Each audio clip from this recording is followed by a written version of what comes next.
Hello friends, welcome back our channel. आप सभी का आपके अपने चैनल पर स्वागत है। और आज हमारे साथ हैं प्रतिष्ठा जायसवाल, जिन्होंने अभी आपका जो यूपी पॉलिटेक्निक लेक्चरर का एग्जाम का जो रिजल्ट आया, जिसके अंदर इन्होंने टॉप 10 रैंक हासिल की है। तो बहुत बड़ी बात है ऑल ओवर इंडिया में टॉप 10 पे आना। तो सब फर्स्ट ऑफ ऑल कंग्रेचुलेशन आपको। और हम जानना चाहते हैं कि आपका जो इंट्रोडक्शन आप एक बार अपने बारे में दें कि आपने किस तरीके से क्या क्या चीजें की और आपका बैकग्राउंड क्या रहा। First of all, I would like to thank Neetu madam for being a very crucial part in this journey. Uh, as far as introduction part is concerned, I am Pratishtha Jaiswal from Allahabad, and I have done my BTech from IET Lucknow, and I am passed out of 2017 year. And since then, I have been preparing for different government jobs, and I'm a working professional too from 2017 itself. I'm having a college placement. So apart from those working hours, 8 to 9 working hours, it was very tough for me to prepare for other government jobs. But there was a determination कि yes, I have to do it.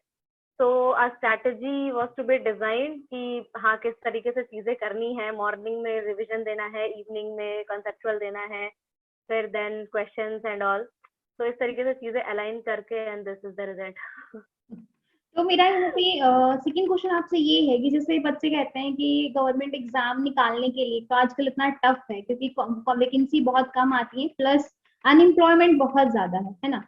तो बच्चे कहते हैं कि 10 घंटे पढ़ना है, 12 घंटे पढ़ना है, 8 घंटे पढ़ना है। तो मतलब आपका जो टाइमिंग था कि भाई आपने इतना टाइम डेली मुझे इतना देना ही है, तो वो कैसे क्या रहा आपका? मैम सबसे पहली चीज तो ये 10 घंटे 12 घंटे वाली चीज, ये तो मतलब ma'am person to person vary करती है. लाइक मैं अपने केस में लूँ तो मैं मॉर्निंग का टाइम जरूर रखती हूँ 1 से 1.5 hours. Like I get up at 5:30 and मेरा ऑफिस 8 से 8:30 के बीच में होता है स्टार्ट. तो मैं 1 घंटे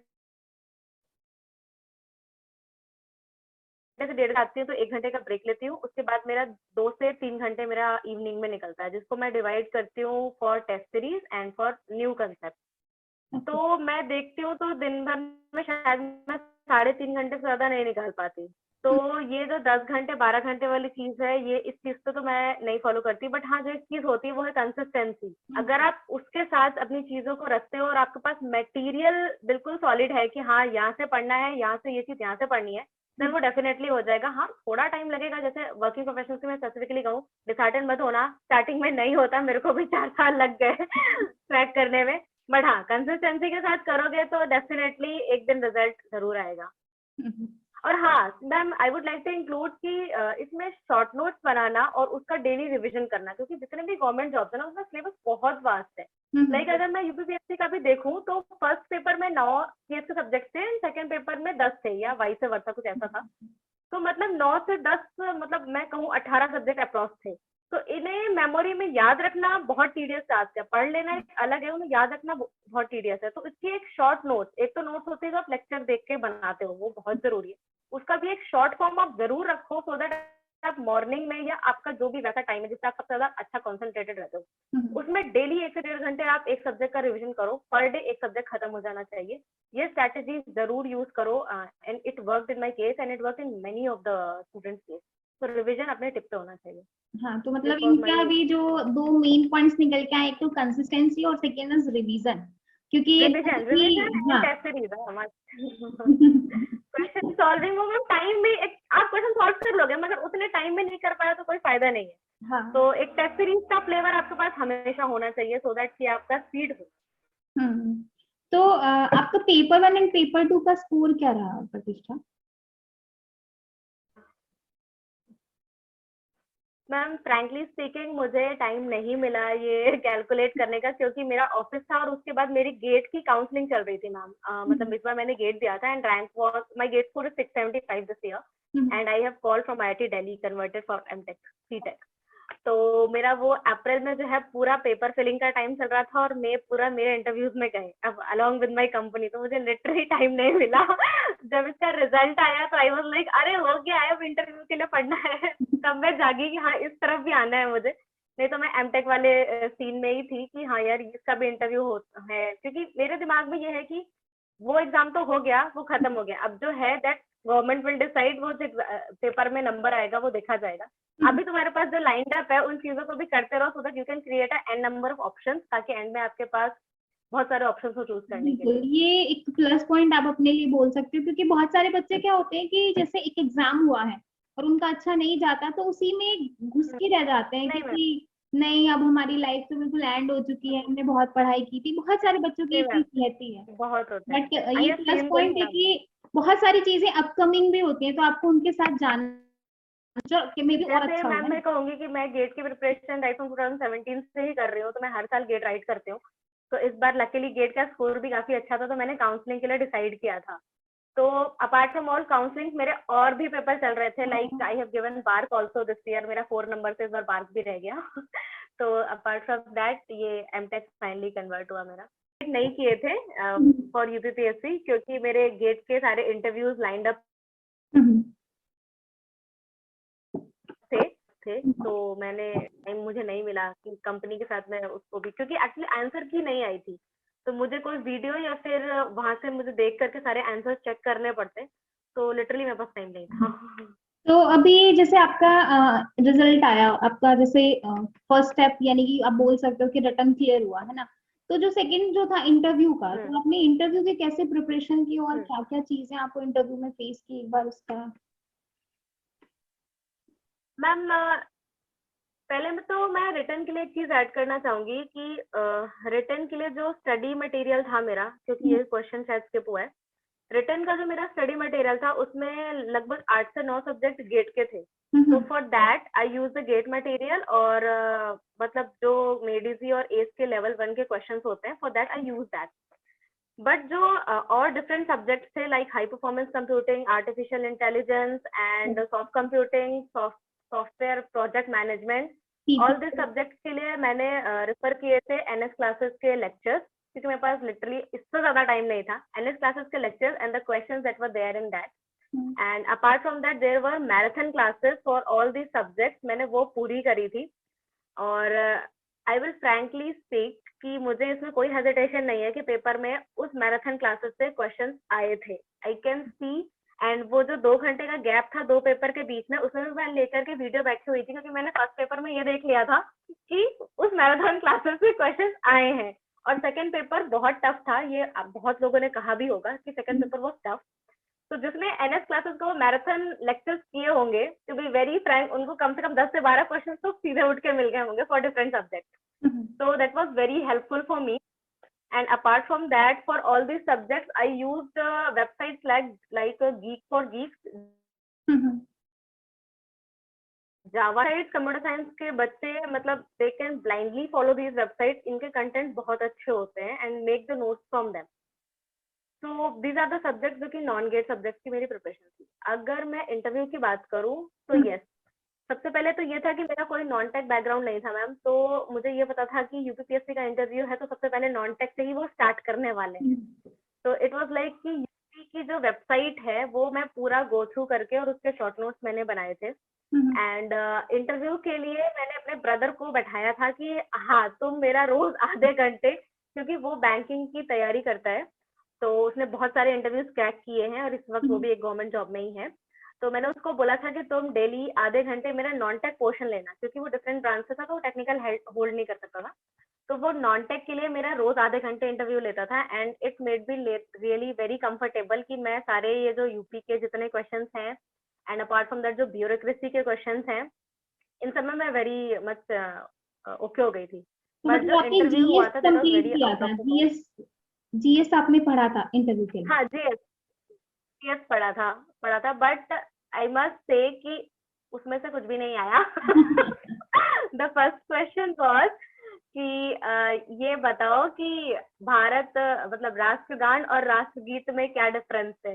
हो गया, मतलब आई वाज लाइक कि हाँ ठीक है, इतना तो नहीं पता है। And next question was in दोनों के राइटर कौन है। तो मैं कहा ठीक है भाई, राष्ट्रगान का तो पता है, बता दिया रविन्द्रनाथ टैगोर, राष्ट्रगीत का तो मेरे को नहीं पता था। तो फिर उन्होंने कहा कि राष्ट्रगान कितनी देर में गा सकते हो, तो इट वाज लाइक हाँ ठीक है 52 सेकंड में गा सकते हैं। नेक्स्ट क्वेश्चन था कि पाइथागोरस थ्योरम बता दो। थोड़ा हिंदी और इंग्लिश का भी प्रॉब्लम था मेरा, वो एग्जैक्टली हिंदी में बोल रहे थे तो समझने में थोड़ा इशू हो रहा था मुझे। फिर पाइथागोरस थ्योरम वो ये पूछना चाह रहे हैं, इसको भी समझने में मुझे 30 सेकंड लग गया कि वो थ्योरम पूछना। पाइथागोरस थिंकर थे, सॉरी फिलोसोफर थे या मैथमेटिशियन थे? आई वाज लाइक यार पाइथागोरस थ्योरम दिया तो मैथमेटिशियन होंगे। ही वाज लाइक कि नहीं यार फिलोसोफर थे। फिर नेक्स्ट क्वेश्चन वाज लाइक अच्छा तिरंगा एक्सप्लेन कर दो। तो वो तो ठीक है, दैट वाज ओके। फिर उन्होंने बोला कि ये बताओ कि आईआईटी मद्रास में अभी एक प्रॉब्लम हुआ था कि उन्हें नेशनल सॉन्ग नहीं गाना था, उन्हें अपने स्टेट का सॉन्ग गाना था। तो फिर गवर्नमेंट ने ये बोला कि अपने पहले नेशनल सॉन्ग गा लो, फिर अपने स्टेट का सॉन्ग गा लेना। तो ऐसा कोई यूपी का सॉन्ग है क्या? तो आई सेड कि as far as I know ऐसा कोई सॉन्ग नहीं है यूपी का। तो देवर लाइक कि हमने ये नहीं पूछा कि तुम्हें क्या पता है, हमने ये पूछा है कि एक्चुअल में क्या है। तो मैं ये एग्जांपल्स इसलिए दे रही हूँ कि डरना मत इन सारी चीजों से, बी कॉन्फिडेंट। वो वहाँ पे आपका वैसे भी लेक्चरर के इंटरव्यू के लिए गए हो, वो कॉन्फिडेंस रखना और वो स्माइल रखना अपने फेस पे, सिलेक्शन हो जाएगा। उसके बाद वो टेक्निकल पे आए and there first question was difference between greedy algorithm and dynamic algorithm. उसके बाद ग्रीडी के एग्जांपल बता दो, एंड क्वीन प्रॉब्लम बता दो, एंड बैक ट्रैकिंग प्रॉब्लम भी पूछी थी उन्होंने। और आई गेस 4 to 5 क्वेश्चन ही टेक्निकल पूछे थे, बाकी 10 मिनट का इंटरव्यू था, 8 मिनट तो लगभग नॉन टेक चला होगा।